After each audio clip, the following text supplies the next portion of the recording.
Ini pembahasannya, antum kasih judul Hukmun Naum Ba'da As-Salatil Mafruḍah. Hukum tidur setelah sholat fardu. Maka yang pertama kita katakan bahwasanya tidur setelah sholat maghrib. Ini yang pertama ya. Tidur setelah sholat maghrib itu hukumnya makruh, sebagaimana Nabi membenci tidur setelah maghrib sebelum isya. Dan menjadi boleh apabila ada hajat kebutuhan seperti sangat lelah, sakit, dan seterusnya. Dengan catatan harus berusaha tetap bangun ketika sholat isya. Ini yang pertama. Yang kedua, an-naumu ba'da salatil isya. Hukumnya sunnah. Karena Nabi tidak suka dengan berbincang setelah isya. Maknanya adalah Nabi suka tidur setelah isya langsung. Jadi dalilnya mafhum. Maka tidur setelah isya diperintahkan, meskipun tidak wajib, maka hukumnya sunnah. Seperti yang dikatakan oleh Imam Ibnu Qayyim, yang paling bermanfaat tidur malam itu adalah setelah sholat isya langsung. Tetapi dengan catatan, ketika ada kebutuhan, ada maslahat untuk berbincang, tadi kita sebutkan beberapa hal seperti belajar, murajaah, menghafal hadis Quran, menerima tamu, menghadiri undangan atau acara pengajian dan semisalnya, silahkan diteruskan setelah isya.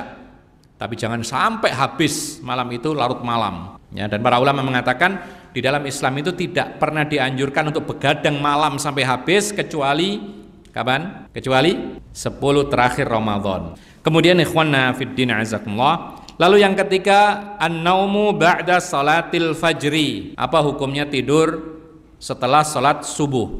Maksudnya setelah salat subuh langsung tidur. Maka jawabannya indal jumhur makruh. Menurut mayoritas para ulama hukumnya makruh. Artinya kalau makruh berarti lebih baik jangan dilakukan. Ya. Andaikan dilakukan, maka kalau ada kebutuhan hajat mendesak sesekali tidak mengapa, jangan dijadikan rutinitas. Ikhwanna fiddin azakumullah. Lagi-lagi perkataan Ibnu Qayyim dijadikan rujukan dalam masalah ini karena memang dia ahli dalam masalah kesehatan juga.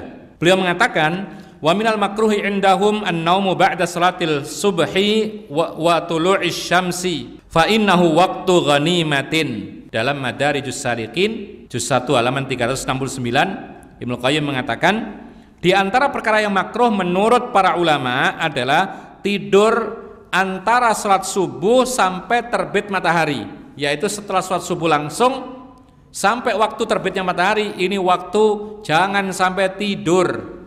Berapa lama itu kira-kira? Antara sholat subuh selesai sampai matahari terbit setinggi tombak, berapa kira-kira? Ya kira-kira 40 menit sampai sejam. Itu hindari, tahan, meskipun ngantuk berat jangan sampai tidur. Kenapa demikian? Karena ini termasuk makruh menurut mayoritas para ulama. Kemudian kenapa dia makruh? Ibnu Qayyim mengatakan bahwa setelah salat subuh sampai terbit matahari itu waktu istimewa, karena itu waktu pembagian ghanimah. Seolah-olah apa? Waktu itu orang mengambil ghanimah banyak-banyak. Siapa yang tidur maka dia tidak mendapatkan harta rampasan seperti rampasan perang. Taib. Perkataan ini didasari oleh sabda Nabi SAW. Beliau pernah berdoa, Allahumma barik li ummati fi bukurihim. Ya Allah, berkahilah umatku ini pada waktu bukur. Bukur itu setelah sholat subuh sampai matahari terbit. Rasulullah berdoa demikian, berkah. Maka ketika Nabi berdoa turunnya berkah di waktu pagi sebelum terbit matahari setelah sholat subuh, maka pasti terkabulkan, dan itu adalah waktu yang berkah. Yang namanya berkah, ikhwan, adalah kebaikan yang melimpah, yang sangat banyak.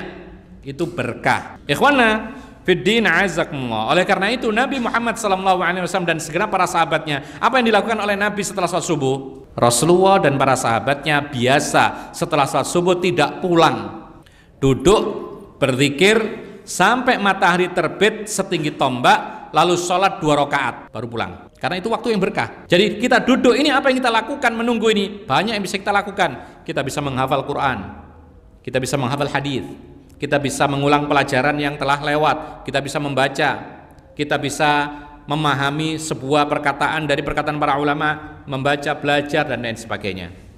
Atau mungkin kita belajar, atau mungkin kita mengajar. Ini semuanya termasuk zikir, mengingat Allah. Dan itu ada hadisnya, barang siapa yang sholat subuh lalu duduk mengingat Allah Subhanahu wa taala sampai terbit matahari, kemudian sholat 2 rakaat, ya, maka ditulis oleh Allah baginya pahala haji dan umroh sempurna sampai disebut 3 kali oleh Rasulullah.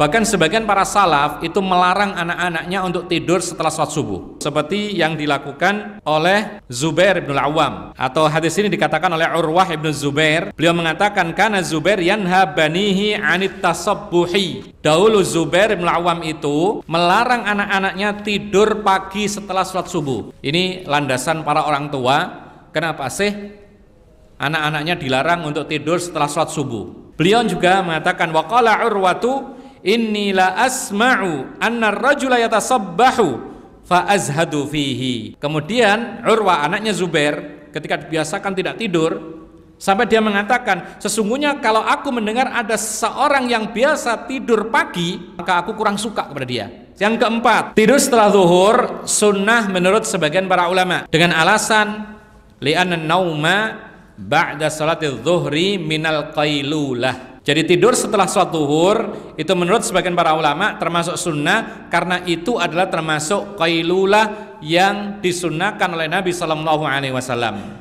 Rasulullah mengatakan qilu fa inna syaitana la yaqil. Tidurlah pertengahan siang. Li'anna syaitana la yaqil, karena setan itu tidak tidur di tengah siang, terus mengganggu manusia, menyesatkan jalan manusia. Dengan inilah Sahal ibnu Sa'ad as-Sa'idi mengatakan ma kunna naqilu wala nataghadda illa ba'dal jumu'ah fi ahdi Nabi sallallahu alaihi wasallam. Dengan riwayat hadis perintah untuk qailulah tidur tengah siang ini, maka kami dahulu pada zaman Nabi tidak akan melakukan qailulah dan makan siang kecuali setelah selesai melaksanakan sholat Jumat. Ini kalau hari Jumat. Berarti kalau selain hari Jumat ya setelah zuhur gitu loh. Makanya menurut sebagian para ulama bahwa qailulah itu dilakukan setelah zuhur. Kalau qailulah itu sunnah, maka tidur setelah zuhur menurut ulama ini, ya, sebagian para ulama ini hukumnya sunnah. Namun ikhwanna fiddin azakumullah, sebagian para ulama mengatakan qailulah itu sebelum zuhur. Qailulah sebelum zuhur. Sebagaimana yang dikatakan oleh Imam Asy-Syarbini, al-qailulatu hiyan naumu qabla zawali wa hiya bimanzilatis sahuri lis-shaim. Qailulah itu waktunya atau tidur waktunya sebelum tergelincir matahari itu, atau qailulah itu sama dengan atau mirip kedudukannya dengan sahur bagi orang yang puasa. Sahur kapan? Sebelum subuh. Maka demikian pula qailulah itu tidur sebelum zuhur. Ini pendapat. Walhasil ikhwana fillah azakumullah, qailulah itu sunnah, jelas, karena Nabi memerintahkannya. Adapun waktunya disesuaikan dengan kebutuhannya. Kalau memang betul-betul capek sekali sebelum zuhur, sempatkan tidur sebelum zuhur. Tapi kalau capeknya adalah setelah zuhur, setelah makan siang, maka tidurlah setelah zuhur. Yang penting asarnya sudah bangun untuk sholat asar. Oleh karena itu, ikhwan fillah azakumullah, disebutkan oleh para ulama ketika ditanya, apakah qailulah sunnah qailulah itu harus betul-betul tidur sampai tidak sadar? Jawabannya, tidak harus dengan tidur, yang penting rohah. Makanya definisi daripada qailulah itu adalah tidak harus tidur, tapi al-qailulatu hiyal istirahatu nisfan nahari wa illam yakun ma'aha naumun. Ini definisi yang disebutkan oleh Imam As-San'ani dalam Subulus Salam juz 1 halaman 398. Apa itu qailulah? Qailulah itu adalah istirahat di tengah siang meskipun tanpa tidur.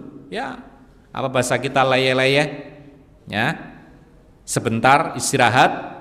Kenapa demikian? Di antara faedahnya untuk menyegarkan badannya lagi, yang kedua faedahnya untuk menyelisih kebiasaan para setan yang terus bekerja menyesatkan manusia.